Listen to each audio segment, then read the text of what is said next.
Hey everyone, it is Coach Mo Fall. I'm here with a pal of mine, Amy Anfinson. Hello, Amy. Hello, Mo. Hello, everyone. Today we're going to talk about the necessity of abundance and why your soul is demanding it. And when you don't have it, why it hurts so much. It's not just the bills. So Amy and I are going to dive into this topic. It's one of her favorite topics. And Amy Anfinson and I met in our coaching certification program 3 years ago. She was a proctor basically to all of us who were getting newly certified. And Amy, you've been certified as a coach for over 10 years now? 11 years, yes. 11 years, there you go. Amy Anfinson is a positive change coach, and her role in life right now is to help people, there's my puppy leaving the office, is to help people really understand how to move from where they are to a more positive and aligned state. And we're going to dive into one of her and my favorite topics, abundance.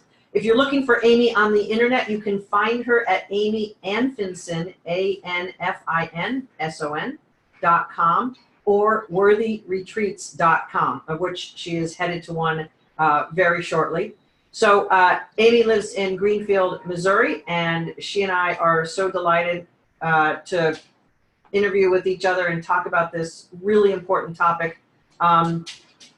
Amy, when we talk about abundance, you and I both talk about it in the fact that it's first a mindset. But there are so many other mindsets around money. I mean, face it, we talk about abundance. You and I mean it in the bigger scope of things with the abundance of the entire planet. But when we boil it down, it comes down to money. And so many of us were raised with beliefs around money that frankly don't support our highest self. So when we talk about abundance, I think we're going to have to tackle some myths first. And you and I both just reviewed one of the biggest myths is that money is the root of all evil. Kind of comes from a little bit of misinterpretation of what's in the Bible and scriptures and things like that. And so many of us were raised to the letter of the law on some of that stuff. What are some of the myths that you find in the clients you work with, or the things that you've had to go through to kind of bust that reality and go for something new? What are some of the myths you see that people are holding on to? Well, I think people think that it's hard. It's hard to make money, and you got to work really hard to do that. And so when they see people that are making money with ease, they don't think that's right, that it could be that easy. And so I think so much of the time there's a judgment that we have towards other people that holds us back from letting that money flow in because of our judgments. And true. Yeah. So true. I have a woman client who graduated from my program. She chose to get into a bit of a lower paying job because the higher paying job she had basically crushed her soul, killed her family life, and she basically had what I call a job trauma pattern. So she had to leave that job. She just had to for her own survival. Mm-hmm. So in her mental conditioning, she has equated making that level of money with that feeling state. And it totally synced up with what she's always heard about money. Mm-hmm. And she became justified in a belief system that was handed to her. You see, when you're going to make that kind of money, you have to make every sacrifice in the world, and it's not worth it. I see this probably with every client I work with. And I'm, as you know, working with women with their careers and helping them up level. And this is something that there's like an upper limit thing going on for a lot of folks around a certain level of money. How do you help people break through some of this money is the root of all evil and things like that? What's the first things that you start to introduce your clients to help them? You know, I start with kind of the basics of helping them understand their own internal guidance. We've all been given an internal guidance, and we know by the way we feel when we're on track and when we're not, much like the game when we were a child, when you were hunting for something, getting hotter, getting colder, And so it's like helping people awaken to their emotional state and their inner guidance so that they can feel the difference from truth and resonance and facts that were taught to them. And so when you start there, you have a solid foundation to build upon. So when you do look at these things, these myths and these beliefs that every one of us have taken on, right, then you have something that's solid that you can help guide them to their own truth. Yeah. And when I'm helping clients with some of that, I also try to point out maybe some factual indicators so that what their belief system is and what they're locked in on seeing, we start to open the viewfinder, if you will. And I always turn this money is the root of all evil to money is the root of all philanthropy. So true. There's no philanthropy without money. And there's no philanthropy without an abundance of money. If everyone was making what their bills are, there would be no extra to go around to seed things that are necessary to help evolve humanity and take care of social problems and issues and things like that. The highest worth people on this planet have contributed hundreds of millions of dollars to really, really worthwhile causes. So in my mind, I can't even wrap myself around money is the root of all evil because I see all around me the evidence that it is actually the root of all supporting humanity and moving humanity forward in many great causes and situations. And certainly Warren Buffett, Bill Gates, Oprah Winfrey, just to name a few. And there's plenty others. And there's some that don't even do it with any name recognition or people we would not know who are not household names, who are contributing to the abundance of the planet in ways that are beyond their own personal abundance. So when we follow our own guidance system, like you talked about, there's not a lot of training on feeling good about money.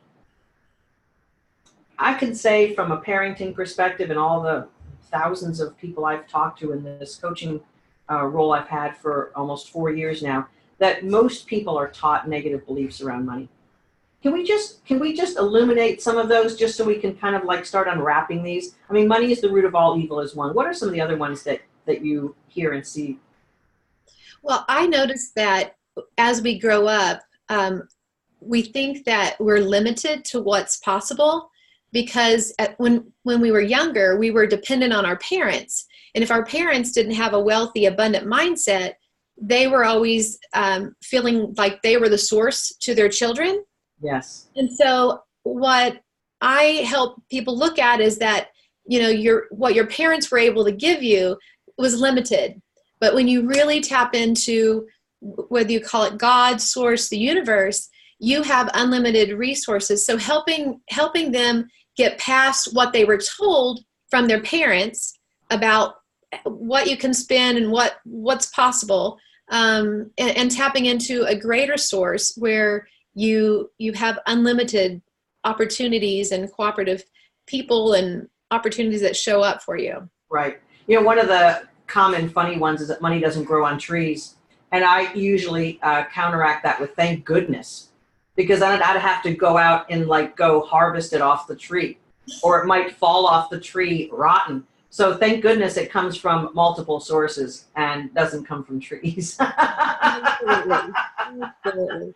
There was a client I worked with about a year plus ago, and she was a theater major in college. She toured with theater companies and did shows. She's a singer, dancer, she's a theater person. And when she got to be in her mid-30s, she realized that life on the road was just a little bit too rough. So she settled down and she began to do odd jobs like a lot of people who are in that business do, waitressing, this, that, and the other thing. And she eventually got into a situation where she was cleaning homes for a living. And she booked a clarity call with my team. I did not do her clarity call personally, but I did have the opportunity to coach her because she joined my workshop. And she was a law of attraction guru. She knew all the words. She knew all the phrases. She knew everything that was like all the buzzwords, all the, she's read many books on it. And with all due respect to people who clean homes, this was where she was at with her career. And she knew she wanted more. So when we got into what she wanted to do, she wanted to do peer counseling to help people with addiction recover and gain a normal life. So she got herself certified in that. So when she joined my workshop, she's cleaning homes for a living, but she has this certification that she wanted to do something with. So she gets in the workshop, we dust off her soul, we get her shining nice and bright and feeling good about herself, but that wasn't too easy because she had a lot of limiting beliefs about her worth, who she is, and she had a lot of limiting beliefs, Amy, about what work means. So when we started peeling the layers, because she's like, well, a real job Monday through Friday, I don't know if that's me. I'm not sure if I can do that. And I need to be free and all of this stuff. Peeling back the layers. Neither one of her parents really held steady jobs while she was growing up. She learned that people with money were horrible people. As she was cleaning these people's homes for her current job, every minute she was resenting it. She was resenting them. She was full of hate around money. She was literally repelling it with every thought she had all day long, and even afterwards, blabbing to her friends about how people don't have any regard for money and they have these big houses and they don't need those big houses, like on and on, repelling money, judging people with it. And I said to her, you are locking in your beliefs of scarcity in such a way that you have put every lock on that cage. You have put shackles on your ankles, shackles on your wrists. You might as well have one around your neck. You are bound by all of these beliefs and the hatred you have for money. She broke down in tears. And it was her big aha moment that she had always hated money, always felt bad about it, and had always repelled money. And that this is where she was in her life. We began to shift her money beliefs, shift her beliefs of her own self-worth, because as you and I know, that was all tied up into how she really felt about herself. Right. So she began to work on herself. She gets a peer counseling job. She's working Monday through Friday. She's kind of like autonomous because she goes to these people's homes and she's like on her own schedule. So she's kind of got that going on too. But she began to get her beliefs coming re-energizing. I don't know about Monday through Friday. I don't know about being accountable. She's getting a regular paycheck. Is this for real? So we had to keep working together on this. And she got actually 2 jobs in my workshop. And the second job was more money. And I interviewed her for one of my client interviews. And right after that interview, she got another big job opportunity. And then she started knowing that she had choices. So she's living a very free, abundant feeling mindset now. And she's doing theater for fun and hobby, where she had blocked that. So tell me what you're seeing as a positive change coach in that story that I just told you. Illuminate some of the things that are in that story. Well, it's really what coaches help with so much is bringing awareness to thoughts, helping them see what they're saying to themselves. Because what you say to someone else is really what you're saying to yourself. Yes. And so when we illuminate in a non-judging way where they feel emotionally safe and supported, they're able to awaken to these underlying stories that they have going on. And by doing that, now they have the ability to change it, because without that awakening, you can't change something that you're not aware of. And so with that awareness, she's able to tap into this inner truth, because our natural state is well-being. Our natural state is happiness. Our natural state is knowing how abundant this universe truly is. Yeah. And when we're not in that state, we don't have access to it. All of our thoughts have momentum. And when people have had thoughts over and over, there's a lot of momentum. So it's like a train. You're not going to stop it immediately, but over time, you're just continuing to share a new perspective and a new perspective and a new perspective. And then that becomes their new normal. And that's what I know that that's what you do in the work that I do as well. It's just creating that safe place for people to address themselves. Yes. And get out of their own way, right? Right. Absolutely. Absolutely. It's interesting how even though we begin to be awakened and know what is more true and allow ourselves to have that inner guidance system that is leading us to more truth, the beliefs want to keep tackling us. And this is something that, I don't usually talk about ego in my coaching. It's not a word that I find to be a worthwhile word too much. I use the word gremlins, false beliefs, things like that. Mm-hmm. We have this habitual conditioning, even as we become awakened and as we become moving into more of our power and a higher version of ourselves. Let's talk a little bit about how we get pushed back into those old beliefs and what we can do about them. Because when it comes to money, and I mentioned that other client who was really resistant to earning this level of money because it hurt. And she was basically convinced that that was what the trade-off was for making that level of money. And she now knows that that's not true. It was just an experience that she had. Mm-hmm. And that there's plenty of people who make double and triple that who are having a fun life and enjoying things and in their flow and ease. Why do those limiting beliefs keep coming back? Why are we keeping getting pushed back into those things? Well, I think they're there for a purpose, because until we revisit it over and over, it's like repetition, right? It's like water that flows down a rock.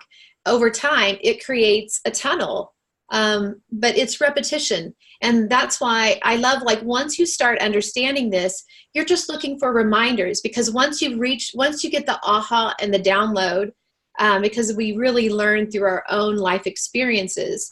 But once you get that aha, now you just want to keep revisiting and revisiting, because we want those reminders. And that's why who you spend time with, whether it be in a coaching group, mastermind, going to retreats, one-on-one coaching, it's the repetition of continuing to keep your mind in that place, because we can go back. Yeah. But it's so easy once you get it. Like, you can feel how uncomfortable it is to go back. Yes, and, exactly. and you're like, that's not how I want to operate anymore. Right. And your worth just continues to expand more and more. Yeah. There's really no ending to what you can open up to and create in your own life. Yes. And we have to know in a deep level, a deep knowingness, we can call it faith.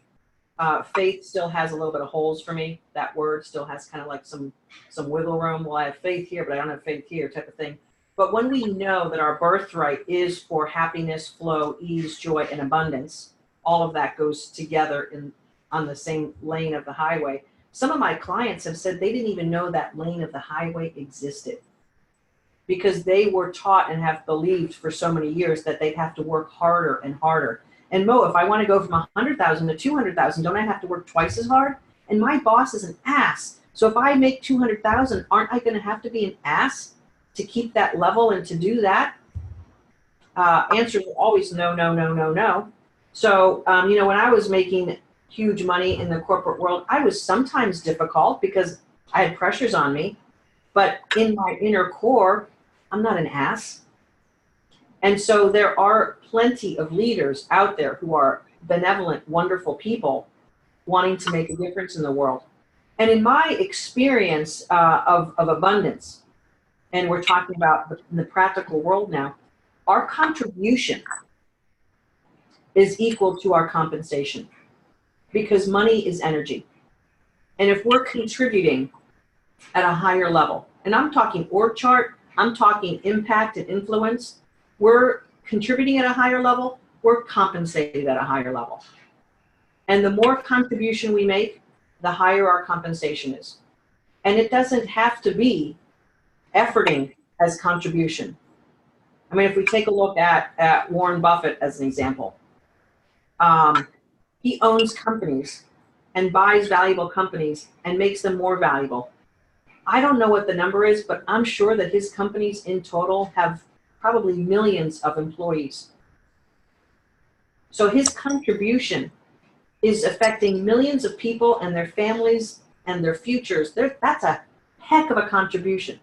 No wonder he's worth billions and billions of dollars. His contribution to the planet is huge, huge. And so this is what I help my clients understand, is that their contribution of abundance to others is the thing that comes first. And then the energy of money cycles back to them. And so a lot of the myths about money are that if we put money first and only, we're going to have problems. And that's true. We need to match our contribution level and our influence and our impact so that the compensation that flows is in the right feeling state. Can you talk a little bit about the right feeling state and how abundance is our natural birthright? Yeah, and the word that just kept coming to me was creation. As you hear these people creating these amazing organizations and opportunities to fund projects, it's creation. Yes. And when someone is doing what they love and they love the process of creating, it's not about getting to the end of the creation, it's about the creating. Yeah. And I think those people that are so abundant have learned how to get out of the results and into the enjoyment of the creating. And so when we can practice that creating state of recognizing, oh, I have a contrast, which gives me clarity about what I do want. So here's what I want now. And then it's about keeping the mindset in the place of moving it towards your desires. You can feel when you're focused on what you do want versus what you don't want. When you're focused on that, it's fun to watch the steps fall into place, the right people show up, the ideas come to you. You can have abundance of clarity, you can have abundance of ideas, you can have abundance of people that support you and people that you support. Right. It's the creating is that abundant state that we operate from. And so when we can keep the bigger picture in perspective, I think that's where the enjoyment is, and the ease of sharing your gifts and sharing your talents and sharing your service to people, because it's easy and it's enjoyable and it's fun creating. Yes, yes. I want to talk one kind of final time on poverty mindset and the urgency of treating this. And poverty mindset is a set of beliefs that are fully encoded in our subconsciousness that's convinced us that this is our lot in life. Poverty mindset can be barely paying the bills. Poverty mindset can be I'll always have credit card debt. Poverty mindset can be I'll never have enough. Poverty mindset can be my ex-husband screwed me out of everything and my life will suck from now on. Poverty mindset, as we were just talking earlier, Amy, is a freaking problem that needs to be solved, that needs to be healed, that needs to be treated and cured, just like thyroid disease, high blood pressure, diabetes, cancer. Poverty is right there with a condition that absolutely hurts people and needs to be treated. And when we're talking about abundance as the soul's birthright, as our own, every soul, every person on this planet has a birthright of abundance. And when we've pinched ourselves off regularly, maybe even from day one, because maybe the people who raised us had that mindset, had that disease, and they passed it on to us. So we have to align with our abundance and our abundant birthright, our abundant, like it's like just like health and well-being, like you said, that's our birthright. So if we're not right in our body, we fix it. So if we're not right in our abundance, we have to fix it. It's a critical problem. And a shout out to all of the parents. If you're in poverty mindset and you're raising kids, you're perpetuating the disease. So it's up to you to fix this so that the kids that are learning from you and taking your beliefs as theirs and perpetuating that that we freaking fix this. The world is an abundant place. I've been looking since November at a building going up right in front of me, like 200 feet away from me. This building, this structure, floor after floor, and all these workers and all of this abundance, this building. And I've got abundance of trees and grass and sky and beauty, and just a mile plus down the other way, the beautiful abundant ocean. When I'm focusing on that, I'm energizing my abundance. Absolutely. How do you energize your abundance, Amy? I get out in nature, because when you recognize the other night I was looking up at the stars. We have a hammock out on our deck, and I just like looking out into the world, the stars, the sky. And speaking of abundance, there was an abundance of stars that night. And I was just in awe of like, wow, this magnificent world that we live in. And I remember saying to God, you know, with all these stars out there, I know you can send me a shooting star. And then I didn't think much else about it. And my husband and I were talking. And then I said to him, what do you think stars are made of? And he said, rock. And I said, yeah, probably so. And I'm thinking gas. And I said, don't you know that that's what we're made of too? We have some heaviness to our physical body. And then we have the spirit that's light, like gas. And I said, so we're like the stars. Guess what happened when I said that? Shooting star! It came right in, and I'm like, oh my gosh. So, you know, getting out in nature and just feeling the abundance of air and grass and trees and flowers, and just looking around and seeing all the kind people that are, you know, wanting to help. There's such an abundance of so much good. So I look for the good, and I look for things to appreciate, and that's how I get there. Yeah. And that is doing a few things. It's energizing your energy field to a positive attractor pattern for more. It is also rewiring your physiology so that your emotions and your thoughts are wired in the brain. When I'm feeling abundant, I feel good. When I'm thinking these thoughts, I feel good. So the brain chemistry and the neural pathways are getting wired in. This is an important part of our belief system, is the physiology of our beliefs. So we're wiring that in a positive way. We're increasing our attractor pattern in our energy body. And that's how we move from where it doesn't feel good to where it's now going to feel awesome. And our birthright is awesomeness. And our birthright is to feel good as many minutes of the day as possible. Now, we sometimes talk, and Amy and I have known each other for 3 years, and we've coached each other back and forth and helped each other get into our alignment and our best feeling state and our higher version of ourselves through thick and thin. We've had some things that we've helped each other through with life events and how we get kind of tossed around and we are thrown into a non-good feeling state and helping move us into a better feeling state. Amy's an expert at helping people move from a non-good feeling emotional state into a higher emotional state. And Amy, abundance is up with love. Abundance and love are vibrating at the same energetic level. And when we are there, we are attracting all good things. How do you help your clients rewire or recalibrate themselves into that higher feeling state? What is it that you do with your clients? You know, I really help them to see what's going well amongst the challenges and the struggles that show up in their life. I had one client who, while working with him, lost his job. And we just focused on how he always lands on his feet. He always attracts the right people. And we just held that space of like, well, hey, maybe this is an opportunity for you to now go out on your own and do your own consulting, because he was a builder.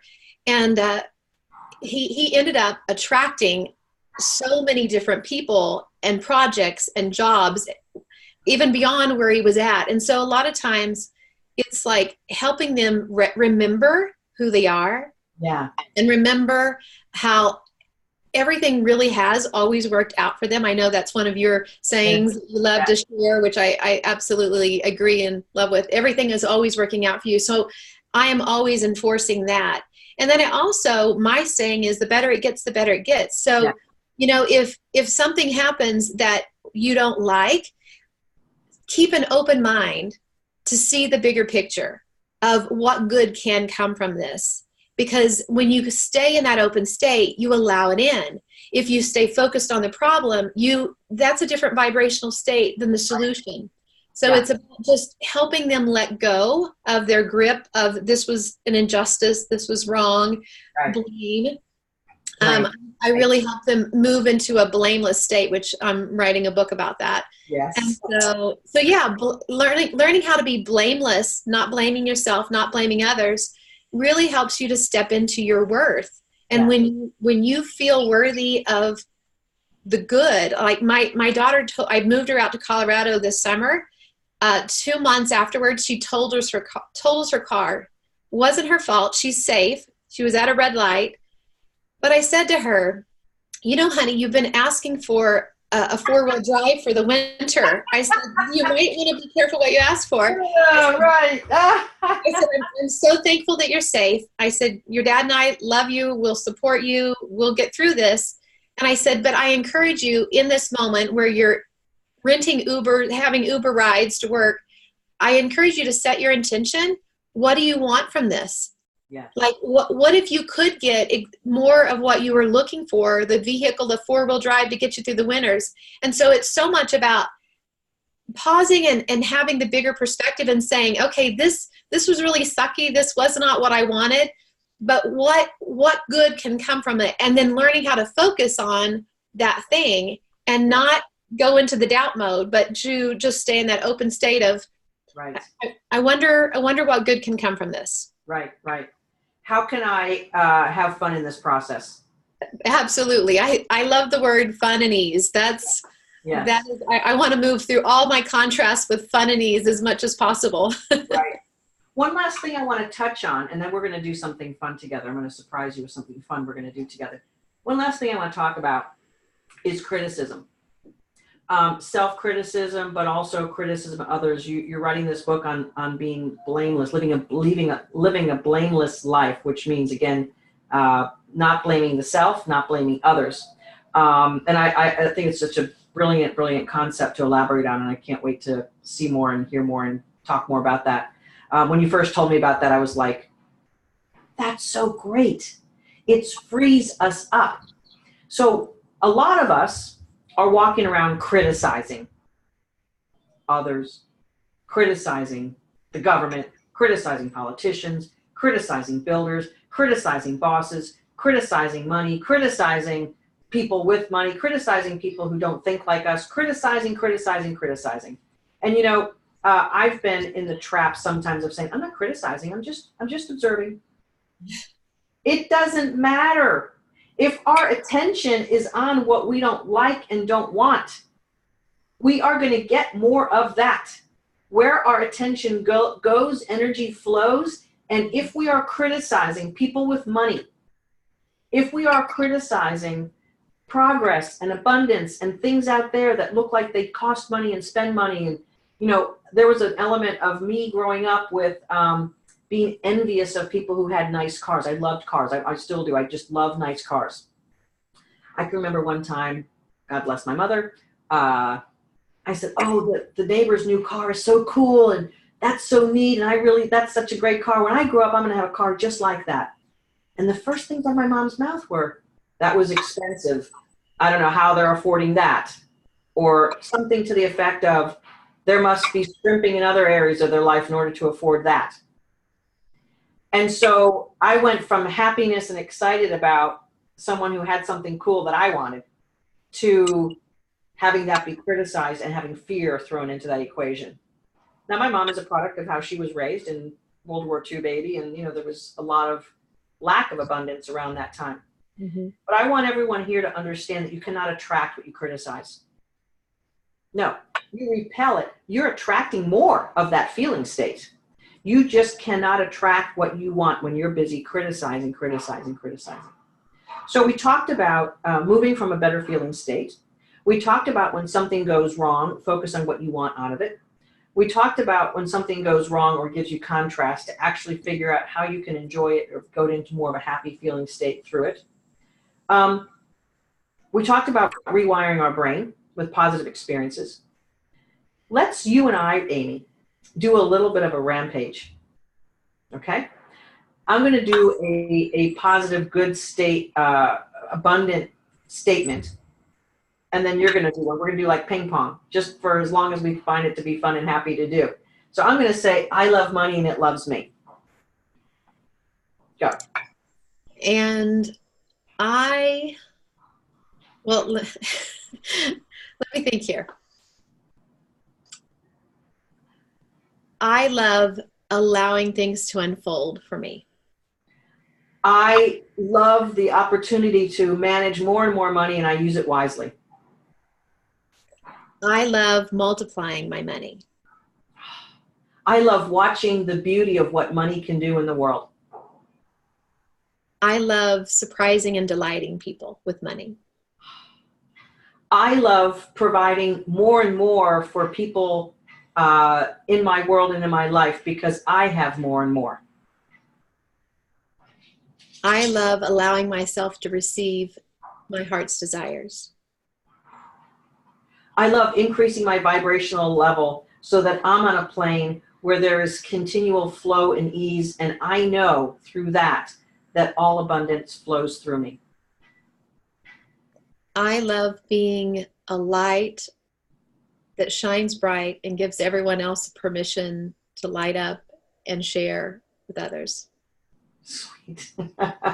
I know as I continue to increase my love of life and the vision of abundance, that avalanches of abundance flow to me and through me. I love gentle catapults of expansion that bring avalanches of money.